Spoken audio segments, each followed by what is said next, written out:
early exchange, shaping policy, advancing development. All right, so the video you were watching before, I had to say, hold on. There will be time for that because there's something that I want to point your attention to as we talk about teachers today, because it was World Teachers Day on 5th of October. And so that video was the award ceremony where the teacher for the academic session 2023-2024 was awarded. You see how elated she was. First, she was so emotional. I think that's how teachers get when they see that eventually the effort that they put into shaping lives appreciated. First, I need to introduce to you my twin on the show, the one with whom we shape policies and advance developments together. Femi Ayodele is in the studio. If you ever thought that I was running solo on the show, well, I played a trick on you. Now, yeah, you get to meet Femi this morning. Good morning, Femi. Good morning. How are you today? I am great. How are you? It's obvious you can never walk alone. No. And I'm wearing a color similar to that. Okay, yes. Femi, only you know what you're saying. I do not want to interpret what you mean by that. It's Monday. The fans of the people you're referring to. If you're going to wait for you outside the gate. That's another debate. Let's talk about teachers now. Yeah, it went well, quite productive. It's busy as well. Our job is 24 hours and we just have to work offline. And that's what it has been. Yesterday was World Teachers Day, and we're extending that Saturday, actually, 5th of October. We're extending that conversation today to find a way to look at the roles of teachers when it comes to nation building. There's always this generosity that teachers have their reward or rewards in heaven. But that's the takeaway from that report. There are teachers who have been rewarded here on earth. You don't need to get to heaven to meet your creator before you get the reward for your labor. And I think that narrative is there. It's a practice every year where you reward the teacher of the year, those who have spent their times in shaping life, just like we are shaping policies. It's really a practice every year because it's not... the award ceremony. Or in every state that we get to see such award ceremony. But let's get back to that ceremony again and really get to see some highlights of it, and then we'll come back. Today. Once again, the winner going home with 6.5 million naira, capacity training abroad and solid infrastructure worth 20 million naira is, congratulations, Ayodele! Ladies in the high school warehouse, which means I have to give thanks to Women's Day. So I'm going to start from Mr. Governor, because everything started from my winning the Lagos State Merit Award. The transformation started from there. So I want to say a very big thank you for that kind of initiative. It has totally changed my life. I want to say a big thank you to the Lagos State government as well, and to all the people that have gone on before me. I would say thank you. And I also want to say thank you to the Commissioner for Education. Thank you for coming at this point, the former Commissioner for Education. Thank you to my principals, my directors, all those people, my parents, because I come from a family of teachers, and most especially thank you to my students. Without you, I won't be here. The plan I have right now is to be more of a mentor. Now we've gotten to this point. I think right now it's to be more of a mentor so we can have more teachers doing the same thing and beyond. So I think that's my plan basically. We'll get straight in now to the talk on World Teachers Day, and the theme for the year 2024 is valuing teacher voices, because it has become important to listen to the cries of teachers on their plight, and also to improve the welfare of teachers so they can effectively deliver on their duty. We're joined this morning by two wonderful educationists, and we have Olasunkanmi Opeifa, who is a teacher, and we also have Dr. Peter Ogudoro, who is an education researcher, leader of the international award-winning Nigerian Teachers Community. These two educationists are joining us virtually this morning as we talk about World Teachers Day 2024. Good morning. Yeah, good morning, Blessing. It's my pleasure to join you on the show. Okay, it's nice to have this wonderful gentleman with us as we look at education this morning. So Saturday was World Teachers Day, and the theme is valuing teacher voices. Taking an assessment of the working condition of teachers in Nigeria, the contributions of teachers to improving lives. What would you say has been it for teachers? Are we still in the era of the teacher's reward is in heaven? I'm going to start from Olasunkanmi, who is a teacher, to get his view in this. All right, thank you very much. Yes, I am Olasunkanmi, and it's my pleasure to be here again. And happy Teachers Day to me and my colleagues out there. Yes, starting with the question. Our reward is actually in heaven, and I agree totally on that because there is no amount to give teachers that can actually pay us. So you need to give us in millions and millions, and then keep on increasing it, because that is where our reward is. And thanks to different organizations that one just shared during the course of this program, how that teacher, my beautiful friend Ayodele Femi, got rewarded. An angel went to heaven to bring down that reward of 6.5 million naira for her, and a project of 20 million naira for our school. So our reward is actually in heaven, and we need an angel to bring it all the time. Government, corporate organizations, parents, students we teach is there. So teachers' reward, yes, I agree, is in heaven. However, we don't need to go to heaven to go and bring it. We are not in a hurry to go to heaven to get it out as well. We need government to attend to us. We need parents to give us our respect. We need our voices to be heard in the society. We need to be part of policy making, and then you see that teachers actually accept. Thank you.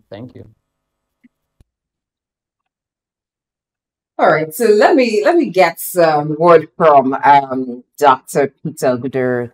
So Olasunkanmi just said that it seemed an angel went to heaven to bring the reward when the Teacher of the Year was awarded recently, and we saw the private participation in that award ceremony. What would it take to actually make the rewards of teachers happen here on earth, rather than us saying that the teacher's reward is in heaven? What do we need to look at to understand the roles teachers are playing? Well, you cannot reward a person whose work you do not appreciate. So what you find in our country is a situation where the people who run our governments who formulate policies for education space are obviously individuals who are yet to agree completely that education is the bedrock of development, and that in its absence you cannot guarantee accelerated development for any society.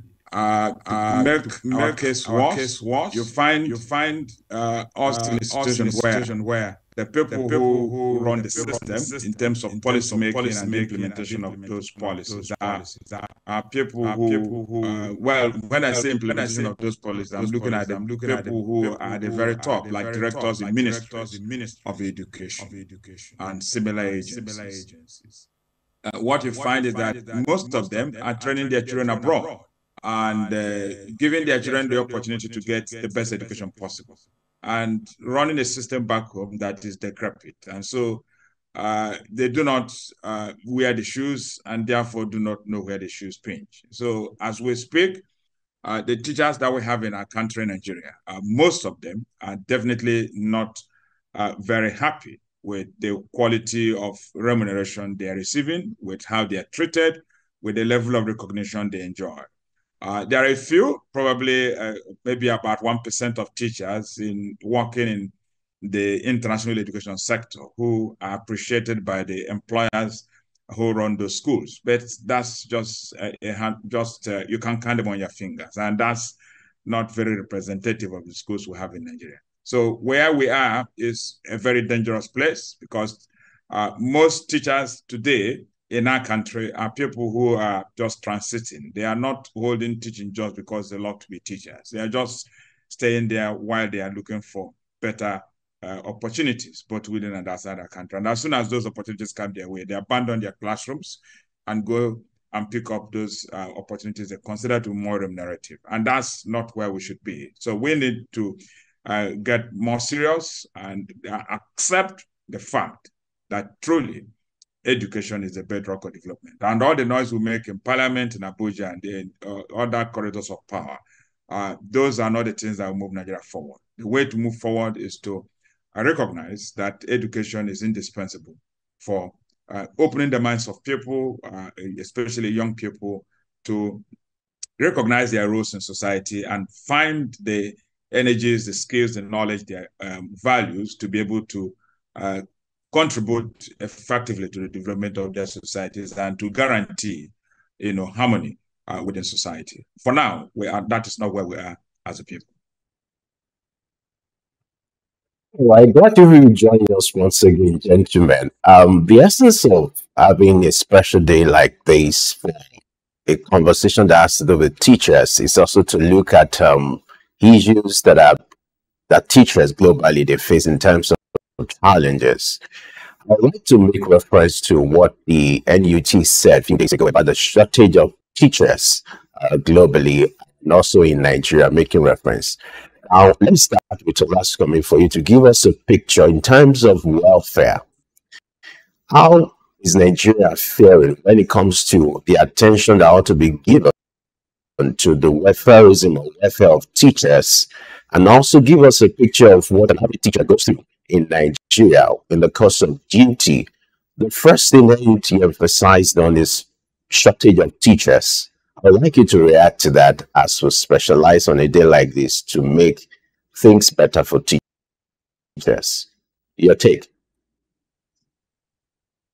All right, yeah, thank you.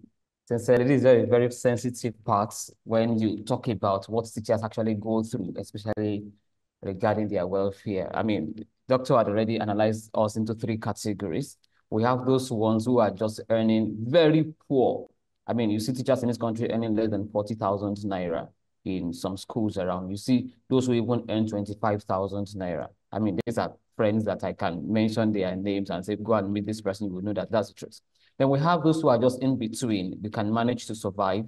And then we have, yes, very few ones. I mean, less than 1% also in some top schools, especially private organizations, private schools, where, yes, they're a little bit financially free to an extent, actually, even with that one. So in terms of remuneration, I can say that 2/3 or more than 2/3 of teachers in this country are not well paid.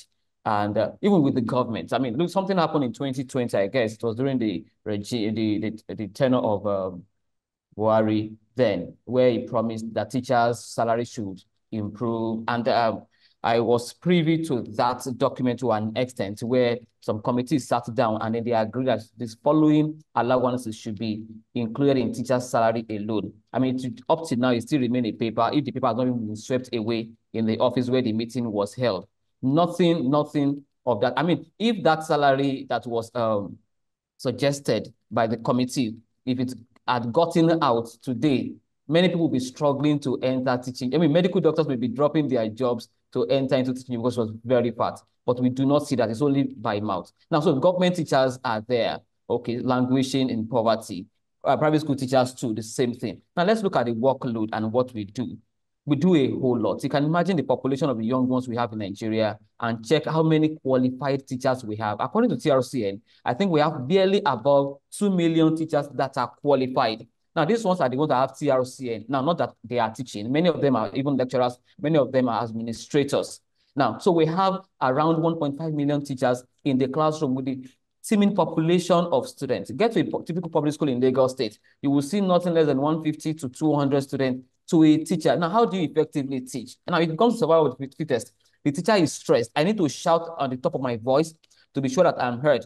I need to mark heaps of notes from class A to B to C. A teacher is taking nothing less than 2 or 3 classes with about 600 students around every day. You can imagine the stress such a human being will go through. You can imagine standing in front, having to shout, you need to prepare your lesson plan, you do not sleep, you go through that stress over and over. I have this recommendation at a particular time, and I think I still stand by that. If you really want to survive as a teacher, you need to just hold your destiny in your hand by just doing about 5 to 10 years in the classroom and just pack your load and leave because of the current situation. Quoting my student, they will say, you cannot come and go and die. Yes, that's the reality, because a whole lot of things are involved. You cannot just do that. So in terms of workload, it's getting too much for teachers. We do not have enough motivation or something attractive enough to bring people into the job. Kudos to Lagos State government at a particular point that brought in so-called experts, those who did not study education, into the field, and at the point that they got them trained. But today now, we don't even have that. The population is increasing and we are not filling the gap. So financially, teachers are not well paid. Of course, it is always there. In terms of workload, it is there too. In terms of resources that we use in teaching, we do not have it enough. Look at the screen now, and we can see that teacher there now using whiteboard in 21st century, having to copy. That is not the way to teach anymore in 21st century. There are 1,001 ways of teaching that will send learning or knowledge down into the knowledge head of the student. But we do not have that anymore. We don't even have that at all. And that's even one of the best we can have. Go to some schools, they do not have roofs over their head. They do not have board there. The environment where the teacher is working to is not even giving us the vibe that we are working well at all. We are going through a lot of psychological stress because we are teachers. So a whole lot of things. The welfare of teacher, as far as I'm concerned, in this country, put everything together, is still zero. Is still zero. And as we say, our destiny is just in our hand. We are the one just looking for solution to our own problem. I remember this teacher talking about that. How many students in Nigeria will say that he or she wants to become a teacher? You hardly see any. I was in a church where a pastor was even praying that nobody will pray that your child will become a teacher. And I was like, wow, that's an insult on my profession. But that's the reality, because nobody wants to go through that stress. All right, let me get to Dr. Ogudoro. I'd like to make reference to UNESCO recommendations when it comes to the ratio of teachers to students. It's about 5 pupils to 1 teacher. Give us a picture of what we have in Nigeria, so that's the ratio of teachers to pupils or students in Nigeria. And then that could be important for you to also give us further picture as regards some of the challenges being faced by teachers in Nigeria. Well, if you paid attention to what Olasunkanmi, was telling you, you would have picked the information to the fact that, especially in the public school system, our classrooms are overcrowded, and this is across all levels, up to university level. In the university is even worse, where you find 1,000 students in a lecture hall where there's no amplifier. And so then if you come to primary schools and secondary schools, you find similar dangerous situations where in a classroom you find 150 students, 100 students, 120. But we have a very privileged class of children who are also in the school system. And that area we classify as international schools, where what we know to be the appropriate environment for young people to learn is in existence. So you find at primary school level, 12 children, and secondary school level, 25 children. We are not necessarily saying that merely having that type of teacher-student ratio guarantees effective learning, because at the end of the day, we must also realize that what delivers learning is not necessarily the quality of the classroom in terms of brick and mortar or the chairs or even the books that you provide. The teacher is at the center of what happens in the education space. So if you don't have qualified teachers, you're not going to get excellent results. But those teachers must be working in environments where it is possible for them to make effective contributions. So it's difficult for a teacher who is attending to 100 students to be able to help every one of them effectively on a daily basis, because how much time does the teacher have in a typical day, So he reports for work at 8 and he closes at 2 normally. And so you have about 6 hours for the teacher to do his work. And his 6 hours are available to 150 students. Divide 6 hours by 150, and you see that in terms of personalized attention, which is required in most of the subjects, especially in STEM subjects like physics, chemistry, and biology, the teacher is not able to do as much as he knows he should do because the teacher-student ratio is very unrealistic. So that problem has remained and is going to get worse because we are not building more schools in line with our population growth rate. Nigeria is a country where about 6 million children arrive this country every year.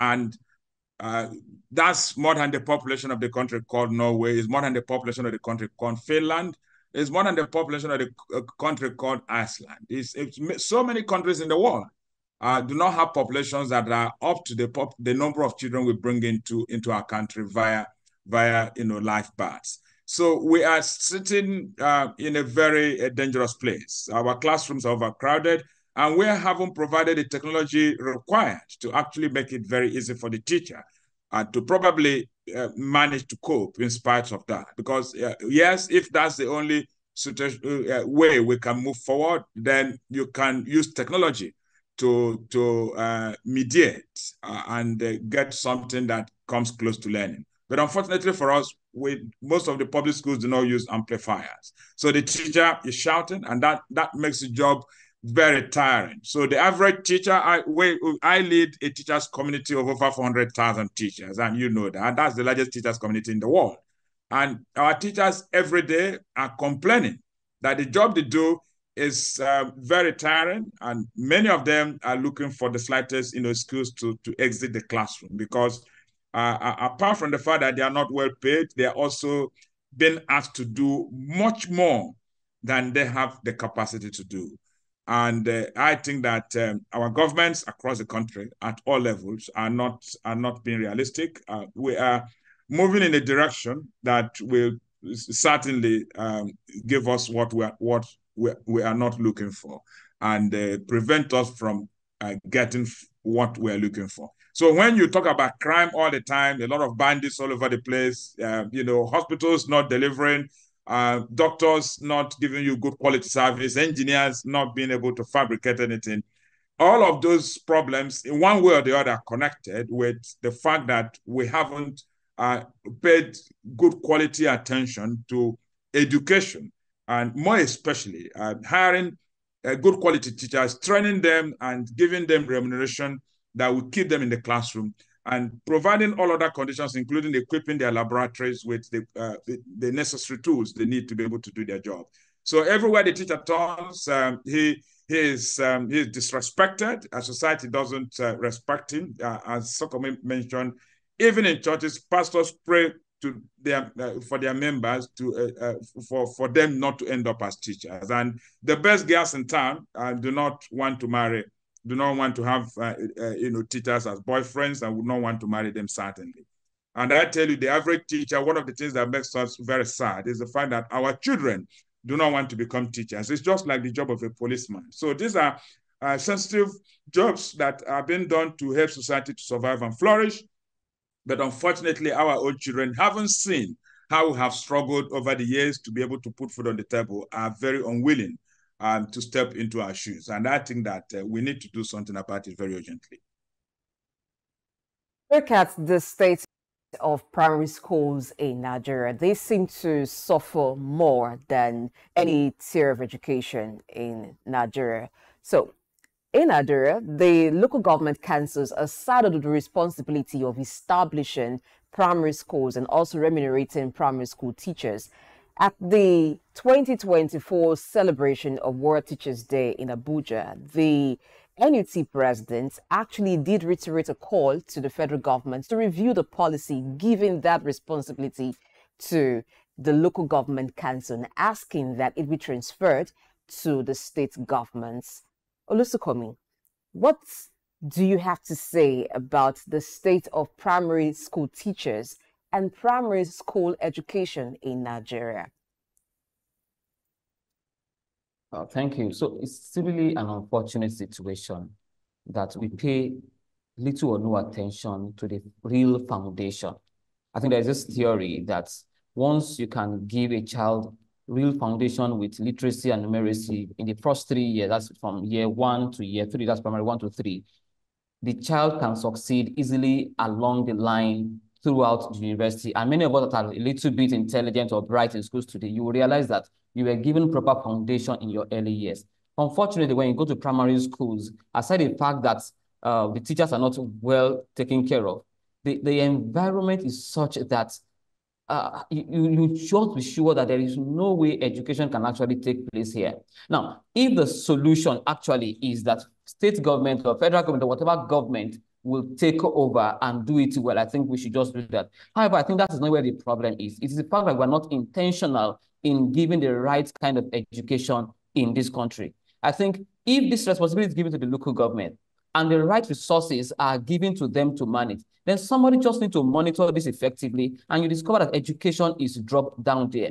Once you destroy it at the foundation, we don't really get it properly anymore there. Now, this crop of children now from the policy, they don't repeat anymore the way it used to be when you write an exam and you fail, and you ask to go back because they believe that it should be universal basic education now. The first 9 years, you don't fail. So they get pushed to secondary school, the junior secondary school like that. And then with poor foundation, the teacher in secondary school to junior secondary school will roll them on and on, throw them to senior secondary school, and then before you know it, either they drop out because they cannot cope with reading and learning and numeracy, or they continue and manage like that, and then we drop them into the society. So the point there is this: we just need to be intentional with our primary education. And if it requires proper monitoring, can we get down to it? If it requires taking it away from the local government, because that's been a cry all this while now, teachers are not well taken care of. I remember several times we had to go on strike in the FCT to be sure that the primary school teachers are getting their salary because they are not collecting their own under the same for students of us in secondary school then. So if the solution is taking it away from them, can we be intentional about it? If that's not the case, can we give them enough resources in the local government and then monitor that this one is well dispersed for effective education? Okay, so I'm going to Dr. Peter now. How do we make it right here? According to UNESCO recommendations for teacher welfare, it recommends good remuneration that should be commensurate with the qualifications of the teacher. It also recommends good working condition and other benefits for the teacher, including development as they go in their practice. Now, the president, President Bola Tinubu, reiterated the nation's commitment to teachers' welfare at the 2024 celebration of World Teachers' Day, where he said more will be done in policies to help teachers in terms of access, development, and also welfare. What can we do to get it right? Talks like this happen every year when it's time for World Teachers' Day. Where is the place of private participation? Now, you made reference to one of you made reference to one of the reports that was played where the award ceremony, I believe is Olasunkanmi, we saw private participation in that award. Sometimes we also see members of the public or some private organization donate buildings, infrastructure to improve education. But where can they come in improving the welfare of teachers? Well, I know we have this attitude in our country where we want the private sector to come in and do and do much more than they are doing and probably solve all our problems. But you see, education is a public good. We shouldn't be distracted by the government always trying to shy away from their responsibility. Countries around the world that have moved forward and have created fair, equitable, and just systems are generally societies, countries, nations that have left the funding of education, the supervision of education, the welfare of teachers in the hands of government. I do research in education globally. The next time I'm traveling, maybe I should take some of you along, and we go to Finland. I was in Finland, long ago on a sponsored research project by an American, organization. And what you find in Finland is that government is 100% responsible for education, because when they got to the early 1970s, they discovered that the way to guarantee sustainable development, which is more or less the theme of this year's World Teachers Day, is to ensure that every citizen has access to good quality education, and that education should be available to everyone, no matter who your parents are. And in that society, what you find is that if you are the child of a minister of that country, and your father has probably a gardener, the child of that gardener studies in the same classroom with you, because their society has been configured in such a way that you don't travel to go to school. You study in the classroom nearest, in the school nearest to where you live. And every school is the same in terms of quality of teachers, quality of infrastructure, quality of learning that is being orchestrated in the classroom. And so this whole idea in Nigeria where we think that education is a cost rather than an investment is a very bad idea. And that's why government keeps thinking that private sector should fund it. Private sector people are profit-oriented people. Even when they give you money, by way of sponsoring anything in education, they still strategize to ensure that they extract something out of it. Sometimes they want to use those platforms to sell the products that they manufacture. That's not what you want.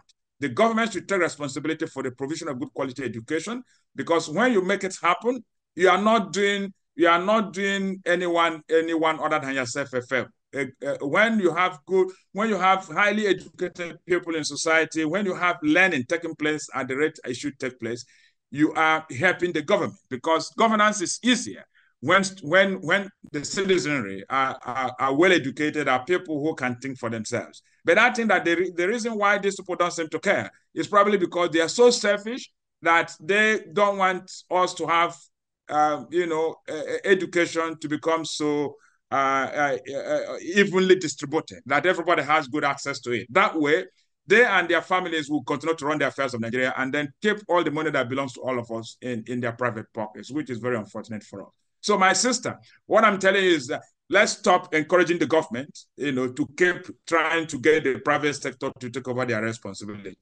It's not going to work, because education is not a service that gives you immediate profit. Private sector people have been set up to run businesses that bring profit. And every year they have to explain to their investors what they have used their money to do. And the best language that investors understand is the language of profit. Education doesn't deliver in that fashion.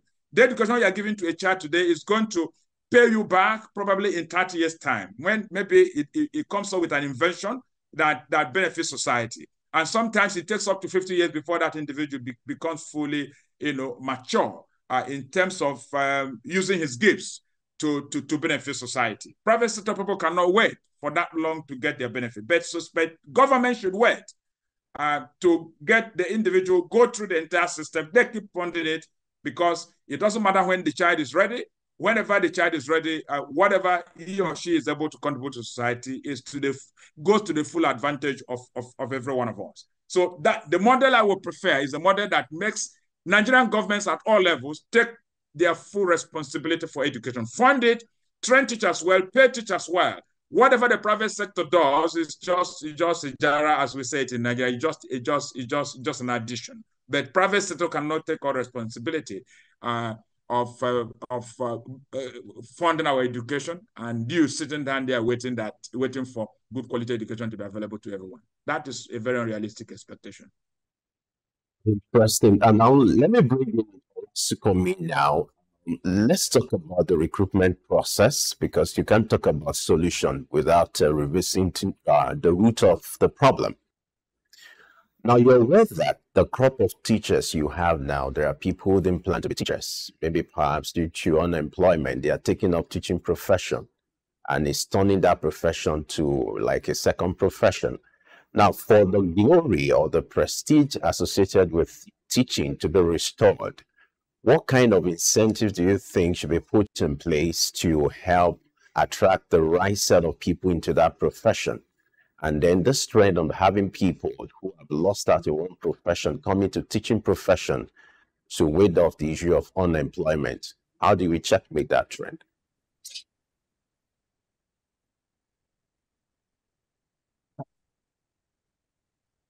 This is really dicey, and we just need to be very realistic about this. And let's start from the foundation of the whole thing.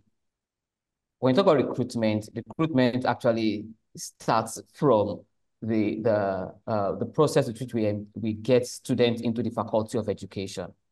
These were people who wanted to study medicine, wanted to study engineering, law, and other courses.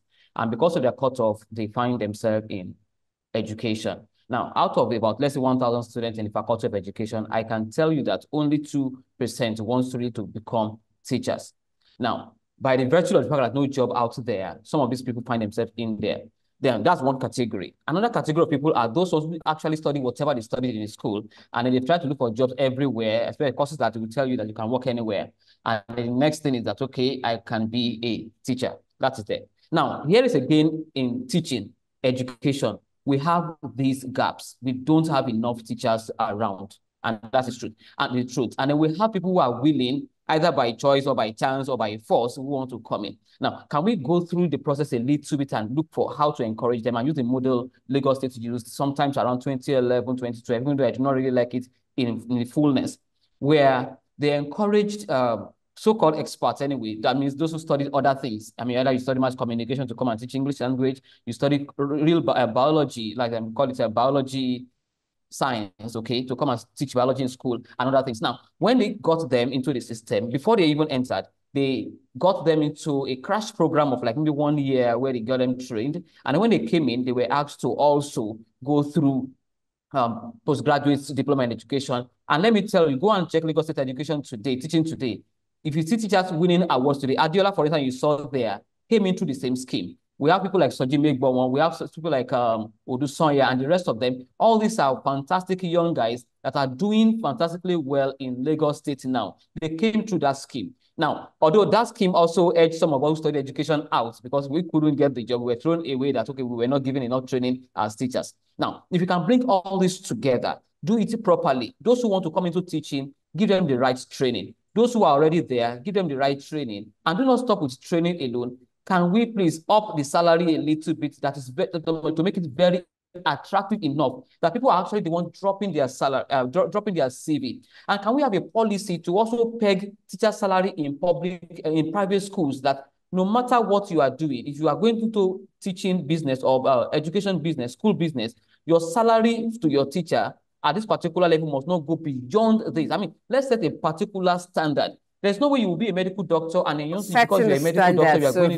that teachers can have a good pay structure, and that would just be encouraged so much more of the people who are feeling maybe jam form or wanting to study to say, okay, I want to become a teacher, and the narrative of people praying for their children not to end up as teachers may just change with a standard pay for teachers. Thank you so much, gentlemen, for being a part of the conversation. We've had Olasunkanmi Opeifa, who's a teacher, and Dr. Peter Ogudoro, who's an education researcher, speak to what Teachers Day, the plight of teachers, and how teachers' welfare can be improved. No wonder the theme this year, valuing teachers' voices.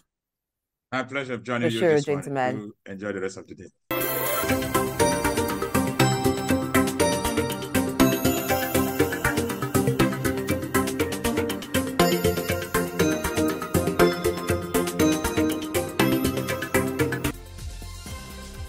Early exchange, shaping policy, advancing development.